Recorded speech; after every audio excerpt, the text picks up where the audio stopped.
Clay Hawthorne staggered through the desert, his last piece of bread clutched tight, the only thing standing between him and starvation. Dust, his limping mare, snorted faintly beside him. Both of them pushed past their limits under a merciless sun. Then he saw her, a native girl, crumpled against a boulder, her eyes already half closed with death's shadow. He could have kept walking. Should have.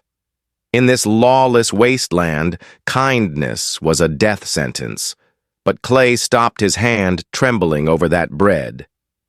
What no one knew, not the girl, not the unseen eyes watching from the cliffs, was that his next choice would spark a gathering of 7 tribes, bring 500 warriors to their knees, and force a reckoning that could either forge peace or burn the desert red with war. Clay Hawthorne trudged through the desert, his boots kicking up red dust that clung to everything. The sun burned high overhead, relentless, turning the world into a haze of heat and grit. His gray mare, Dust, limped beside him, her left front leg favoring each step. Clay's stomach had stopped growling 2 days ago, replaced by a hollow ache that made every movement deliberate. His tongue scraped against cracked lips. In his saddlebag, wrapped in a frayed cloth, was his last possession of value, a single piece of bread hard as leather, but still food, still life. Ahead, the trail stretched endlessly through scattered rocks and shimmering mountains. No town for another day's ride, maybe 2. No water since yesterday. Clay adjusted his worn hat, pulling it lower against the glare. He'd been a drifter since the war, carrying scars no one could see. The war taught him to keep moving, but not how to forget. He calculated survival in his head. The bread might get him to the next settlement if Dust held up. If he didn't collapse first. Then movement caught his eye. 20 yards off the trail, huddled against a boulder, sat a small figure. Dark hair, torn clothing that might have been buckskin once. A child no more than 8 or 9. Clay's hand drifted to the revolver at his hip, then stopped. The figure wasn't moving, wasn't even looking up, just sitting there, arms wrapped around drawn knees, rocking slightly. He'd seen enough death in his 35 years to recognize it creeping close. The smart thing was to keep walking. This was contested territory, Sunkani land, or so the settlers whispered. Showing mercy here was a luxury for men with full bellies and safe destinations. But something in the child's stillness rooted Clay's feet to the ground. He squinted, studying the figure again. Native by the look of the clothes. Probably lost, maybe abandoned, definitely starving. His fingers brushed the cloth-wrapped bread in his saddlebag. His last bread. His survival. The child looked up and Clay saw eyes that held no fear, only the quiet acceptance of someone who'd made peace with dying. His chest tightened. He'd worn that look once in the war when hope was just a word. In that moment, Clay made a choice, one that would echo across the mountains in ways he couldn't imagine. He approached slowly, boots crunching on the gravelly earth. Up close, it was worse than he'd thought. The child, a girl he could see now, had lips white and cracked hands trembling despite the heat. This wasn't just hunger. This was the edge of death. "Easy there," Clay said, crouching to her level. "I ain't gonna hurt you." Her dark eyes met his, unblinking. No words, just that stare like she was waiting for him to prove himself a liar. Clay pulled the bread from his saddlebag, unwrapped it carefully. The crust could break teeth, but it was food. Real food. Her eyes followed his hands, but she didn't reach for it. Pride, maybe, or fear, or maybe she was too weak to try. He broke off a piece and held it out. "Go on. Take it." Her fingers shook as she took it, biting into it with the desperate care of someone who hadn't eaten in days. The sound of her chewing filled the silence, the only noise in the vast emptiness around them. Clay watched her, his own hunger clawing at him. Each piece he gave away was a day off his own life. But seeing her eat, seeing those eyes flicker with something like hope, made it worth the trade. "What's your name?" he asked. She finished chewing, swallowed hard. Her voice was a whisper. "Ayanna. That's a pretty name. I'm Clay." She nodded, taking another small bite, making the bread last. Smart girl, Clay thought. She understood survival. But a new worry crept into his mind. Feeding her was only the first problem. Out here alone, she wouldn't last another day, even with food in her belly. And he was barely equipped to save himself, let alone a child. The smart thing was to give her the rest of the bread and keep moving. Let her fate unfold without getting tangled up in it. But looking at Ayanna, seeing her clutch that bread like it was gold, Clay knew he'd already made his choice. He broke off the last piece and handed it to her. She wrapped it carefully in the cloth, saving it for later. The gesture hit him harder than expected. Hope. Planning for tomorrow. "Where's your family, Ayanna?" he asked. Her eyes grew distant. Gone. One word carrying a world of pain. Out here, gone could mean dead lost or worse. Clay stood his knees, protesting. Dust watched them, both ears pricked with curiosity. "Well," he said more to himself than her. "Can't leave you here." He lifted Ayanna onto Dust's back. The mare snorted softly but accepted the weight. The girl weighed almost nothing, another reminder of how close to death she'd been. "We'll find you somewhere safe," Clay said, though he had no idea where that might be. The nearest town was a day's hard ride, assuming Dust's leg held up. As they started walking, Ayanna spoke again, her voice barely audible. "You should not have stopped." Clay glanced up at her. "Why's that?" "My people. They watch. Always watch." Her small hands gripped the saddle horn. "White men who help? It confuses them." Something cold settled in Clay's stomach. "Your people watching us now?" Ayanna's eyes scanned the cliffs. "They see everything in these mountains." Clay kept his voice casual. "And what do they do when they see white men?" "Depends." She shifted in the saddle. "Most white men take." "You gave." The words hit like a physical blow. He'd walked into territory where his kind were killed on sight, and now he was traveling with living proof he'd been here. Turning back wasn't an option. Ayanna wouldn't survive another night alone. They walked in silence, the sun beating down mercilessly. Clay's throat felt like sandpaper, but he pushed forward. Every step took them closer to what safety seemed like a fantasy now. "Clay," Ayanna said, her voice faint. "Yeah, they're following us." His blood turned to ice. He didn't change his pace, but every nerve went on high alert. "How many, I cannot tell." She paused. "My grandfather taught me to count horses by their hooves. Many horses." Clay's mind raced. If they were being tracked by a war party, running was pointless. Dust was lame, and carrying double would slow them to a crawl. Fighting was worse. His revolver held 6 shots, assuming he lived long enough to use them. "Ayanna," he said carefully. "What did your grandfather say about white men?" "Most have hearts of stone." She was quiet for a moment. "But some have hearts that remember what it means to be human. And how do they tell the difference?" Before she could answer, the sound reached them. Distant, but unmistakable. Hoofbeats, many of them moving fast, getting closer. Clay stopped. Nowhere to run, nowhere to hide. The desert offered no cover, no escape. He helped Ayanna down from Dust and checked his revolver. 6 bullets against what sounded like an army. "What happens now?" he asked. Ayanna looked toward the approaching sound, her expression unreadable. "Now we find out if giving your last bread was the smartest thing you ever did. Or the last." The hoofbeats grew louder. Dust's ears twitched nervously.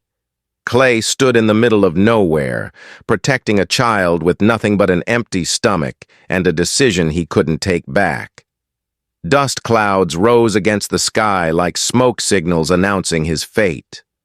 The riders appeared over the ridge, 20 warriors on painted horses, moving with the precision of men born to the saddle. Clay's hand hovered near his gun, but didn't draw. Not yet. The lead rider was older, his face weathered by sun and wind silver streaking his black hair. His eyes held the weight of too many battles. He raised a hand and the party stopped 50 yards away. Silence stretched tight as a bowstring. Ayanna stepped forward, her small voice clear and strong in her native tongue. Clay couldn't understand the words, but he caught the rhythm of storytelling. She gestured to him to the empty cloth that had held the bread to herself. The old warrior listened, his face unreadable. When she finished, he studied Clay with eyes that saw through to his soul. "You are the one who gave away his last food," the warrior said, his English heavy with an accent. Clay nodded. "Yes." "Why?" It was a simple question that demanded truth. Clay thought about lying, claiming noble motives. But those eyes demanded honesty, because she was dying, and I couldn't live with watching it happen. The warrior was silent for a long time. Behind him, the riders sat motionless, weapons ready but not aimed, waiting for their leader's word. "I am Tsikani," he said finally. "Ayanna is my granddaughter." Clay's world shifted. The child wasn't just any lost soul, she was family to a war chief. The implications crashed over him like a flood. "She was taken 3 days ago by a rival clan," Tsikani continued. "We tracked them here, found only blood and torn clothing. We thought," his voice caught, "we thought she was dead." Ayanna moved to stand beside her grandfather's horse. Clay saw the resemblance in their dark eyes. "But she lives," Tsikani said, his gaze returning to Clay, "because you chose her life over your own." Clay shifted uncomfortably. "I just did what seemed right." "Right," Tsikani repeated, tasting the word. "Many white men speak of right. Few act on it when it costs them something." Clay didn't know how to respond. He stood there waiting, the weight of 20 warriors' eyes on him. "You have given me back my heart," Tsikani said slowly. "My granddaughter is the last of my bloodline. When we lost her, a grandfather's grief makes poor decisions." Clay waited, hardly breathing. "But now she returns, fed by your sacrifice." Tsikani's expression was unreadable. "This creates a debt." "No debt necessary," Clay said quickly. "I'm just glad she's safe." Tsikani smiled, an expression that transformed his face. "White man who refuses payment for saving a chief's granddaughter. You are either very wise or very foolish." "Probably foolish," Clay admitted. "Good. Wisdom can be taught. Character cannot." Tsikani raised his hand again and Clay tensed, expecting the worst. But instead of weapons, the warriors began to dismount. "You will come with us. Tonight you are our guest. Tomorrow." Something mysterious flickered in his eyes. "Tomorrow you will understand what your kindness has purchased." Clay had no choice but to trust. He followed the warriors, Ayanna riding beside Tsikani as they moved toward a hidden valley between towering red cliffs. The camp was invisible from the desert floor, a bustling community of at least 200 warriors, women, children, elders, all moving with quiet efficiency. They stared as Clay rode in, not with hostility, but curiosity. Word of his deed had spread. Tsikani led him to a central fire pit surrounded by smooth stones. "Sit," he said. "Eat. Rest." Within minutes, Clay was overwhelmed by hospitality. A woman with silver hair braided with beads, Mira an elder, brought a bowl of stew that smelled like heaven after days of hunger. Children offered water from decorated gourds. Men nodded respectfully as they passed. "This is more kindness than I deserve," Clay said, settling beside Tsikani on a woven blanket. "You showed mercy to a child, not your blood," Tsikani replied. in a place where mercy could cost your life. This deserves recognition. As Clay ate, Ayanna sat nearby, already looking healthier. She spoke rapidly to other children in their language, gesturing excitedly. Clay caught his name mentioned several times. "What's she telling them?" he asked. "The story of the cowboy who gave away his tomorrow for a stranger's today." Chakani said, his eyes crinkling with amusement. "Already it grows in the telling. By winter you'll have fought off wolves bare-handed." Clay smiled despite himself. "Stories have a way of getting bigger. Stories are how we remember what matters," Chakani said, growing serious. "My people have many stories about white men. Most are dark. Tonight we add a different kind." Mira approached, speaking to Chakani in rapid, urgent tones. Clay caught the respect in her voice, but also concern. Chakani listened, then nodded. Mira melted back into the crowd. "Everything all right?" Clay asked. "Moon Dancer brings news," Chakani said. "Other tribes have heard of Ayanna's rescue, of the white man who sacrificed for a native child. Word travels fast in the mountains. Is that a problem? Perhaps. Perhaps opportunity." Chakani stood. "Come. There is something you must see." He led Clay to the edge of the camp where the ground dropped into another valley. Below, flickering lights dotted the landscape, dozens of camps. "All those people?" Clay asked. 7 tribes, Chakani confirmed. Traditional enemies, many of them. But tonight, they gather for the same reason. Clay's stomach dropped. "To discuss what to do with me. To discuss what your actions mean." Chakani placed a hand on Clay's shoulder. "For generations our peoples have warred. We have reasons for distrust. But you have created a crack in the wall between our worlds." The weight of his words settled on Clay like a burden. "I just helped a hungry child. Yes, and sometimes the smallest pebble starts the greatest avalanche." Below, drums began to beat, echoing off the canyon walls, a rhythm that pulsed like the earth's heartbeat. "What happens tomorrow?" Clay asked. Chakani's smile was enigmatic. "Tomorrow you will stand before 500 warriors from 7 tribes. They will decide if your deed was one man's conscience, or a sign that peace is possible." Clay barely slept. The drums wove through his dreams a heartbeat of sound. When dawn broke, painting the red rocks, Gold Chakani was already awake, sitting by the dying fire. "Nervous?" the chief asked. "Terrified," Clay admitted. Chakani chuckled. "Good. Fear keeps a man honest." He stood brushing dust from his buckskins. Time to prepare. Women approached with clean buckskins decorated with intricate beadwork. Clay looked at Chakani questioningly. "You cannot stand before the council looking like a desert rat," Chakani said. "Honor demands proper presentation." As Clay changed, he watched the valley transform. The scattered camps converged toward a flat area between the cliffs. Hundreds of people flowed like water to a common destination. Gatherings like this happened before, Clay asked.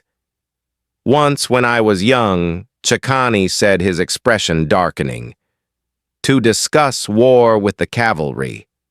Many died afterward. Today, we discuss something different."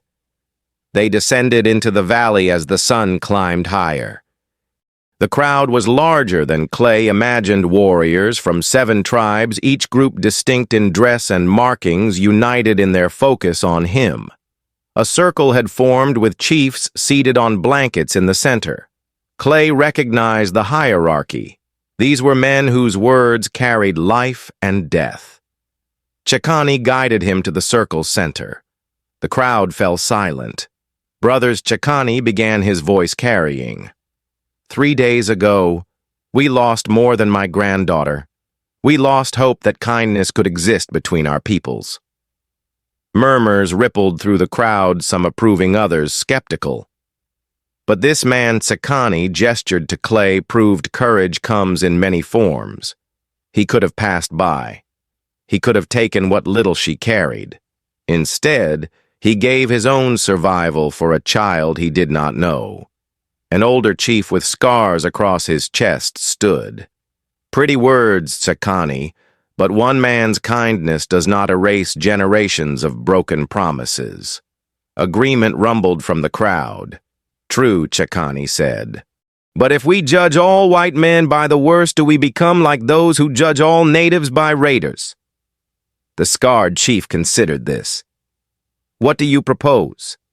A test, Chakani said. If this man's heart is different, let him prove it. Clay's pulse quickened. What kind of test? You will walk among us for one day, Chakani said. No weapons, no protection except our word.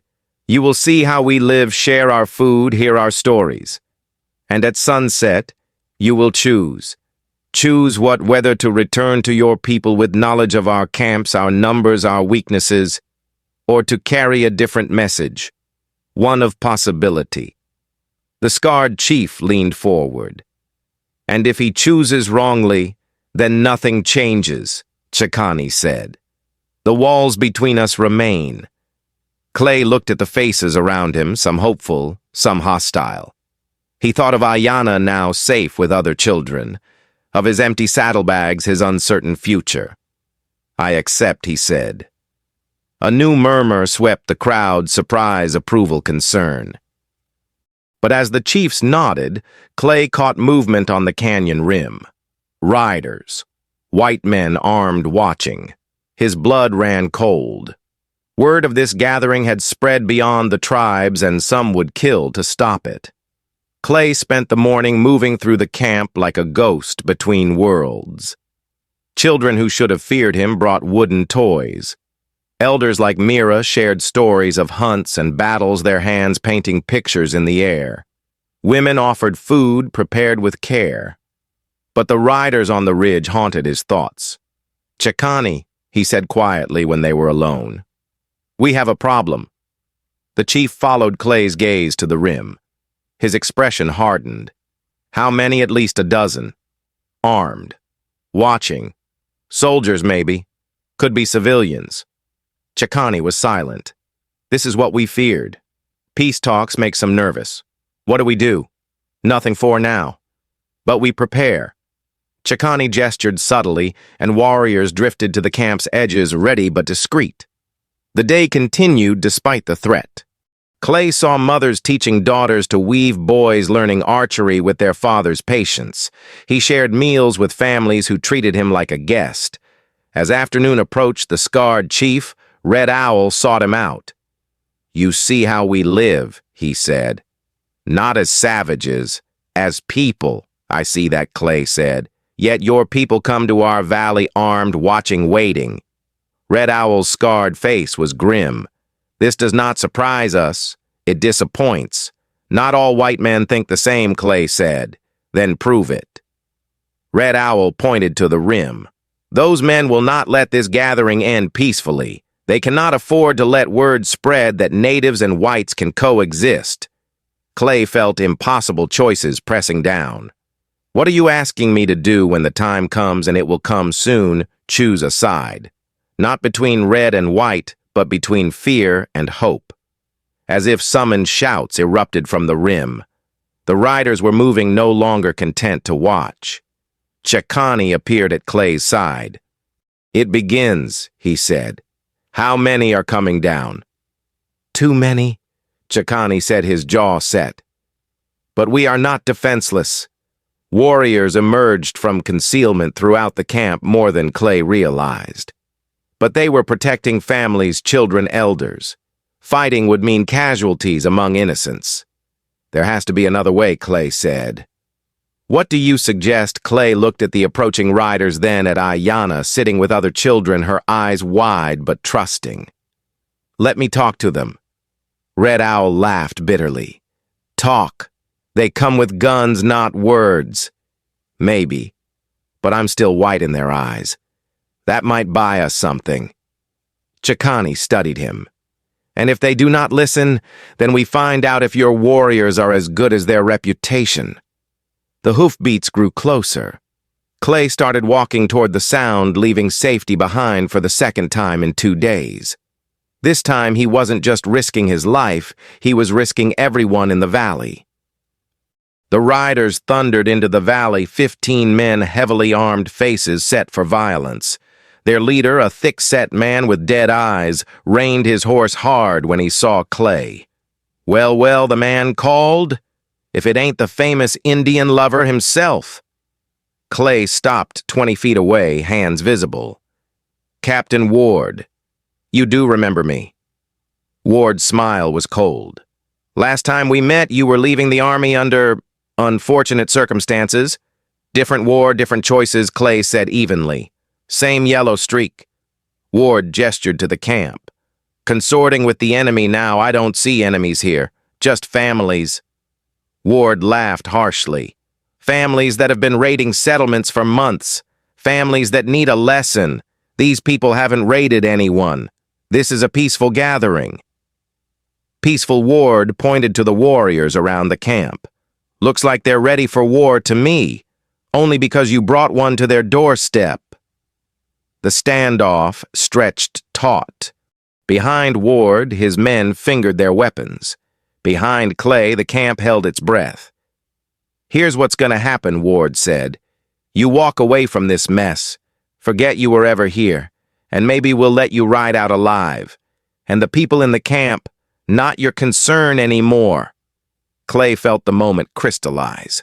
Ayana's trust, Chakani's wisdom, Red Owl's challenge to choose between fear and hope. "I can't do that." Ward's face darkened. "Then you're a fool." "Probably, but I've been called worse."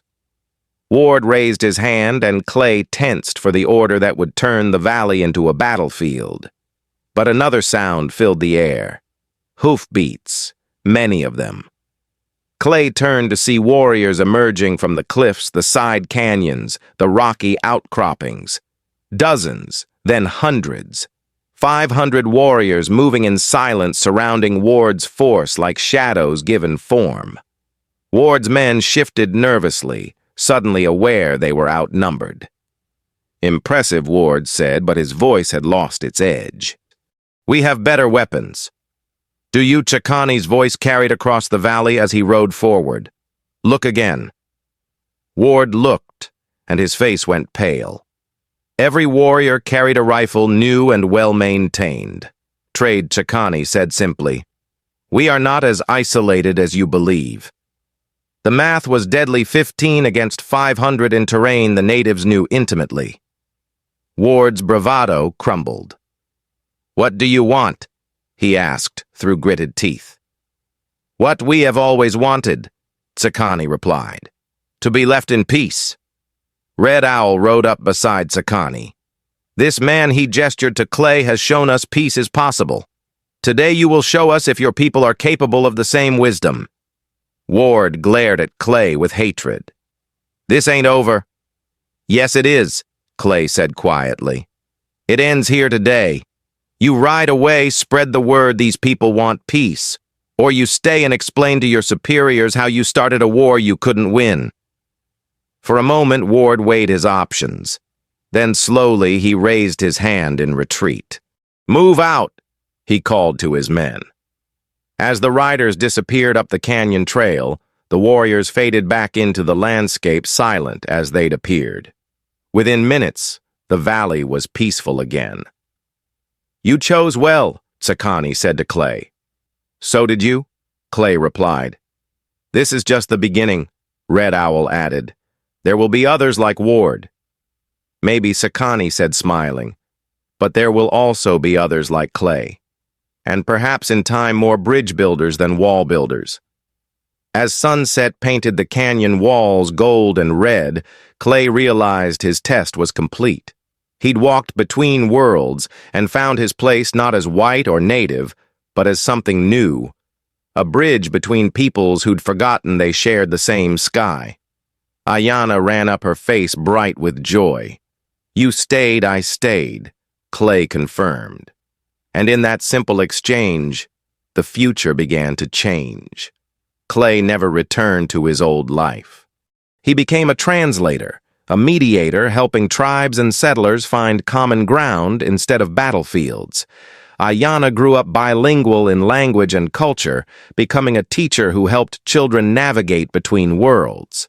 Chikani lived to see the peace he dreamed of take root, watching his granddaughter marry and raise children who knew no difference between red and white, only between right and wrong.